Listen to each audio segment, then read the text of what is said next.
snack has played a huge part in my training camp. The protein, the ZMA, everything, the pre-workout, it's played such a major part in my training camp, keeping me healthy, keeping me recovered, keeping me feeling good, strong, and ready for my next workout.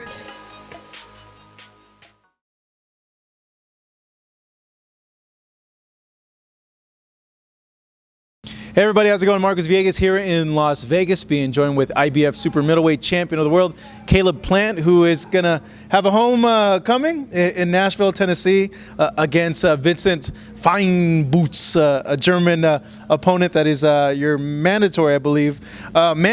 You're coming back home. That must be a good feeling, no? Definitely, yeah. Super excited to bring it back home. Been a long minute since we've had, a world title fight in Nashville. And this will be the first time at the Bridgestone, biggest venue in the city, so I'm excited to bring it home and do it up big. When was the last time you had an actual fight back in Nashville? It's amateur days. Yeah? Yeah, I haven't fought in Tennessee since I was an amateur, so for it to be at this level and at this stage and at that venue, it's going to be a big moment. What kind of feelings do you have coming into this, knowing that you're going back home? They saw you as an amateur. They never saw you as a world champion, and now you're coming back as a world champion. Super excited. I've been putting in a lot of work.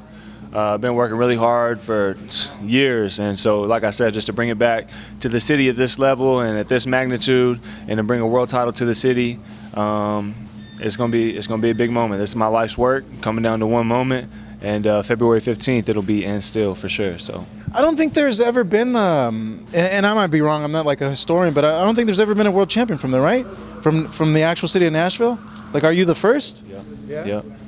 How has the reception been to you, and how have they embraced you over there? It's been great. The city, they've always accepted me, supported me, been around with me, so they've shown a lot of support, and I expect a great turnout February 15th. I think the city's going to come out. They know it's a big event as well. Local talent on the card, so yeah, I think they're gonna come out for sure. I've always wanted to go to Nashville, so I'm excited for your fight because obviously I'm going to be working the telecast. But how is the culture over there and the city over there? And do they like their boxing over there? Are they big fight fans over there? Yeah, I think the city's definitely fight fans, and it's a huge city. I think people think Nashville is like a small city, not a whole lot going on. It's a huge city, a lot going on, real busy downtown. And yeah, I think they're gonna come out for this fight. So, this title defense that you have against your opponent, he's from Germany. Not a lot is known about him. Have you had a chance to kind of check him out? Because I tried to find clips last night of him, and I couldn't find a lot of things. Yeah, there's quite a bit on YouTube. He's been the WBA interim champ. He's ranked number 3 in the IBF. Number 1 and 2 are vacant, so he's next in line. He's my mandatory. This is a mandatory fight, something that I have to do. And 32 and 2 with 28 knockouts. So, I know he's strong. I know he's aggressive. I know he's young. But tough ain't enough. So. How is having a mandatory? Do you like the mandatories? I would imagine some fighters are I got to go through this mandatory, But what's your view on having to do mandatories? I mean, it's mandatory, so it really don't matter how I feel.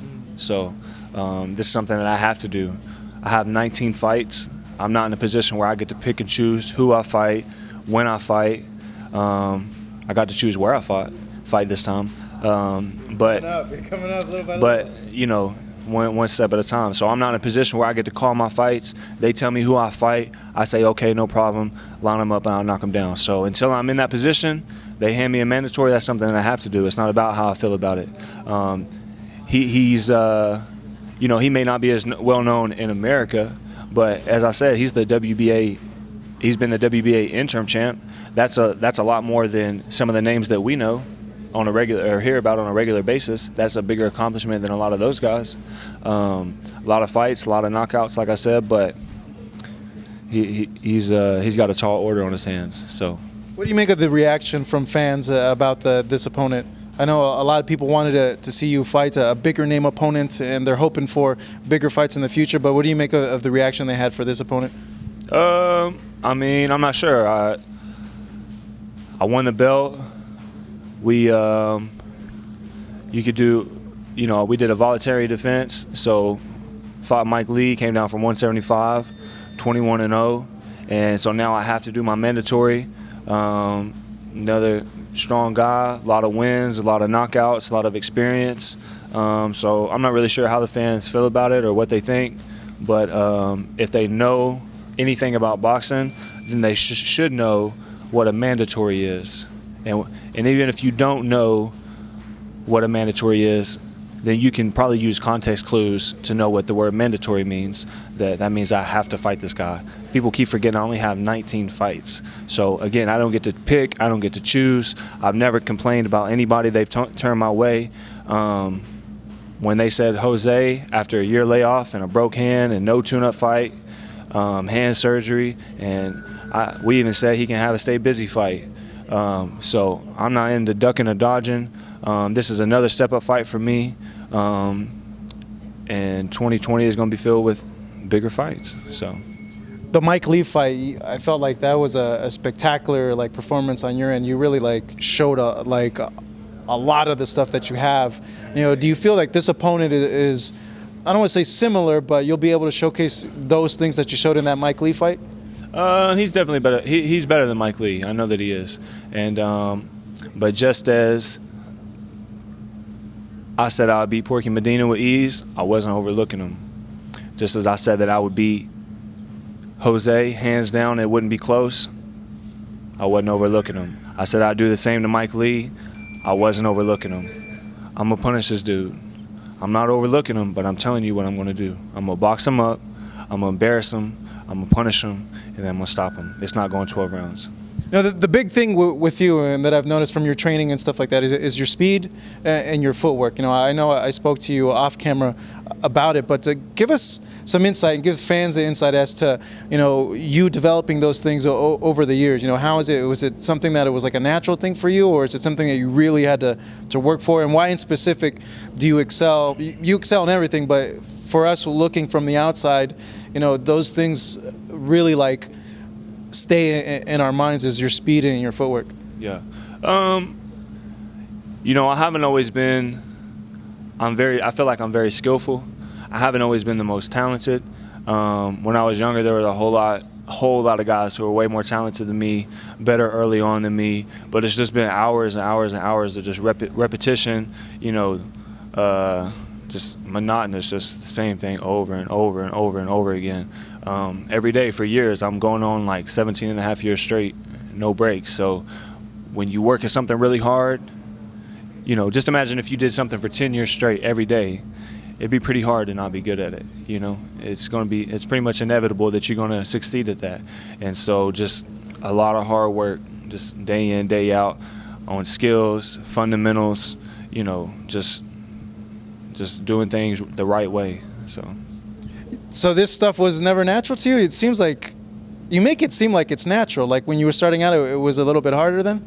Yeah, it hasn't always been this smooth. It hasn't always been this fast. It hasn't always been, what you see today. I've always been a good athlete. I will say that. I have always been a good athlete. I can throw a football, I can catch a football, I can, I'm a fast runner, I can jump, all that. But,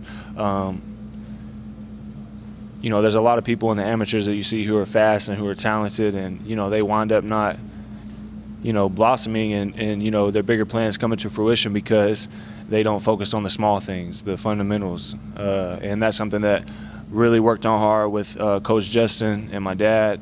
And so, when you work on those things that hard, that long, eventually it's going to get smooth. So. You mentioned this second week of camp. You still got a few more weeks left before your fight. Based on the last two fights that you had, is there something that you in particular are looking at and you want to improve on, or do you feel that you can get better on? Everything. I feel like I can get better at everything. Every day, working hard from the feet up, my footwork, angles, pivoting, defense, head movement, punching power, offensive output, breathing, feinting. I mean, you name it, we're working on it. Now at the same time, I feel like there's nobody in my division who has better defense than me. I feel like right? Would you say so? I don't. Feel like Defense? Who? Let's list them. You name Benavidez. it. Has better defense. He has good high guard, but you're more mobile, more slick. Okay. Who else is there at the division? Eubank just moved down. Uskatagi, you better defense than him. Callum Smith, I think you have better defense than him. Saunders. What about? Didn't he just get touched up by Ryder? Yeah, you did. You did. Okay. I said you have better defense than him. Yeah. Saunders is very similar style to you, but I think you're faster than him. But I think some fans would be like, "Oh, okay, that's interesting right there." Yeah. What do you think of that? Yeah. I mean, it's two slicker styles matched up against each other. So I think we're two of the. I think he's one of the slicker ones in the division, but just standing in a high guard and get hit on your arms, that's not. Yeah, you move. Yeah. So Yeah. I don't think that there's anyone who has better footwork than me. I don't think there's anyone that's got better ring IQ than me, and I don't think that there's anyone who's outworking me. So, while I'm working on all those things, and I know that I need to be working on those things, don't get it twisted. I don't think that there's many people in all the division who are doing more things better than I am. So, How hard of a critic are you on yourself? I would say pretty tough. Yeah? Yeah. You look back and is it hard to look back at your fights? No. Yeah. I won them all for one, so it ain't that hard. So, but no. And when I'm looking back, it's not about all the things that I done right. Of course, I did a lot right. That's why I got my hand raised. But it's about fine tuning the things that maybe you didn't do so right. So, and I do that in sparring. I do that with my fights. I do that with everything. Circling back to you coming back home for this fight, what does it mean to go back with the title, but also go back, with your dad who, sacrificed a lot to get you to this position? I remember years back you telling me your story with, the living conditions you had with your dad, just going back and coming back successful and saying, like, showing everybody, like, hey, I was a dirt poor kid and look what I came through. Yeah.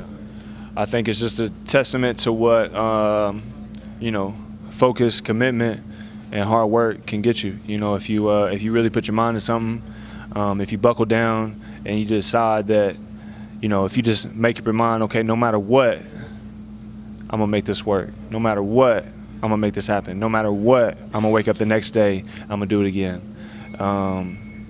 Like I said, I think it's just a testament to what some hard work, some focus, where it can take you. But that's like next level focus on your end, though. Like, a lot of people don't have that focus. I think that's like kind of what sets you apart from like a lot of people, is you having that focus. Yeah, I mean, if you want a plan to work, then you got to focus on the plan. So it's not. I think people make things a lot more complicated than they have to be. If you want it to work, then that's what you got to focus on. If you don't want it to work, then you can focus on, everything else. There's a saying: to do two things at once is to do neither at all. So. I don't want to be, a jack of all trades and a master of none. I picked what I loved.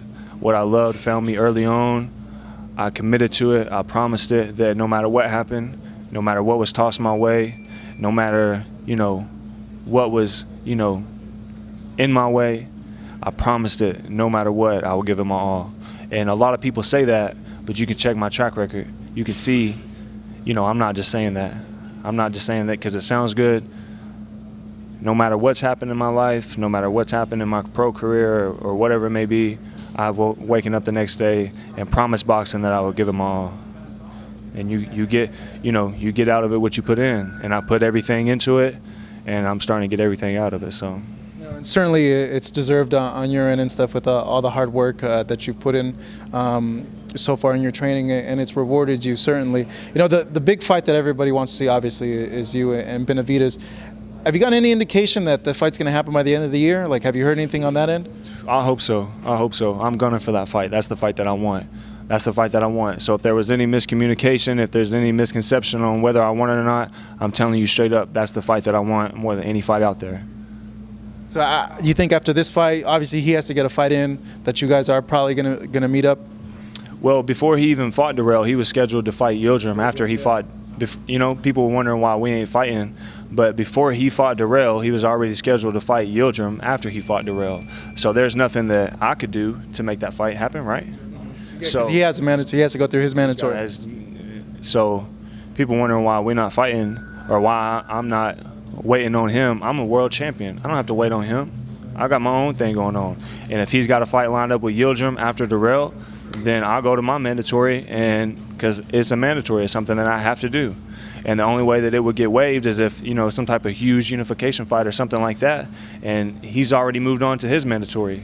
So I got to do what I got to do. So after this, you think, though, that we're going to get it? I hope so. I hope so. Again, I only have 19 fights, but I'm talking to my management. I'm telling them I want that fight. That's a fight I know in my heart that I can win. That's a fight that I know in my heart that I will win. And I'm more disciplined. I'm more disciplined. He's not a better athlete than me. He does not work harder than me. He physically cannot. That boy can't beat me. In your mind, how does that fight go? With me getting my hand raised. Period. But how does it play out? It plays out with me getting my hand raised. And that's it. Yeah. No, you have better defense in a row, I think. No. You, who has better defense, No, you- Benavidez or No, I Caleb? said Benavidez has a good high guard. Okay. Yeah, but you're slicker. Okay. I think that all fans would agree that you're the slicker guy, more slipperier guy. So if he's getting boxed up by an old, over-the-hill Darrell with simplistic stuff, right? Basic stuff. Basic stuff. Yeah. Simplistic, basic stuff. And he was giving him that much trouble. And then Darrell had been cut badly over his eyes in the last 2 of his 3 fights, so that was bound to happen at some point. They know that the Darrell brothers, they don't have that good of focus in fights. They lose focus. I don't do that. Check my mental fortitude. So Can't wait for that fight. I'm telling you, I get my hand raised. So remember this interview. David started boxing to lose weight, and he wound up being pretty good at it and stuck around. Don't get it twisted.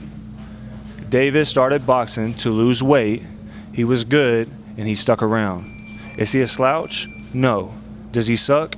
No. But can he beat me? Absolutely not. And I know there's a lot of people out there, they don't believe me. There's a lot of people who do believe me. His fans are going to take his side. My fans are going to take my side. I don't give a shit about none of that. When it happens, remember that you heard it here first. Get me hype, man. I can't wait for that fight. I really do hope it I'm not just happens. blowing smoke. No, I know you're not. I know you mean. I mean what I everything say. that you say, and you have from the interviewing get-go. you, yeah. From the get-go. I remember when I first met you, like I want to say like 3.5 years ago, and you told me that you were going to be world champion, and I think you were like 12-0 or 13-0, and you're telling a lot of people, but you were always humble about it. But you were always very sure of yourself. You're sure of like what you could do and stuff like that. Even though like some people were like, oh, I don't know about Caleb and everything like that, because they hadn't heard at you at that point. But that's the thing that always stuck with me is like you always had a belief in yourself. Like you always knew. I'm being serious. I'm not playing. So a lot of these guys, they say it because it sounds good. They say it because that's what they're supposed to say. They say it because their publicist and the manager are telling them. I don't give a shit about none of that. I don't do that. I mean what I say. I'm telling you. I've kept the same energy throughout my whole career. Since the day you met me, nothing's changed. I told you I was going to do the Porky. They say he's going to knock me out. He's supposed to walk me down. I threw more punches than him. I landed more punches than him. Jose's supposed to beat me up. I threw more punches than him. I landed more punches than him. Mike Lee coming out from 175, big, strong athlete. I threw more punches than him. I definitely landed more punches than him. The same thing's going to happen in this fight, too. I throw more punches. I'm supposed to be nothing but a boxer that I can't hit hard, and all I do is defense. All these pressure guys. Porky Medina really beat James DeGale, let's be honest. I threw more punches than him. I landed more punches than him. What about Jose? He's supposed to walk me down and knock me out. I throw more punches than him. I land more punches than him. So I can't wait for these fights, man, because I think when the dust settles. Oh, it's going to settle. And you're going to see me standing there. And the green belt and the red belt. And then there's still Canelo, which I think would be like the sickest fight ever between you guys. And if I can't get to Callum Smith and Billy Joe before he can, then let Canelo beat them and become a unified champ, and then I'll be a unified champ, and then we can play for all the marbles. Undisputed. Yeah. And then I'll be the first undisputed super middleweight of all time, because there's never been one. I'll be the first. I can't wait, man. You got a bright future, Caleb. Thank you so much, man. I really appreciate it. It's always great seeing you, man. Thank you so much. Congratulations again, wifed up and married. I know you enjoyed the holidays as well. Marcus Vegas here with Caleb Plant, who fights main event on Fox coming up February 15th.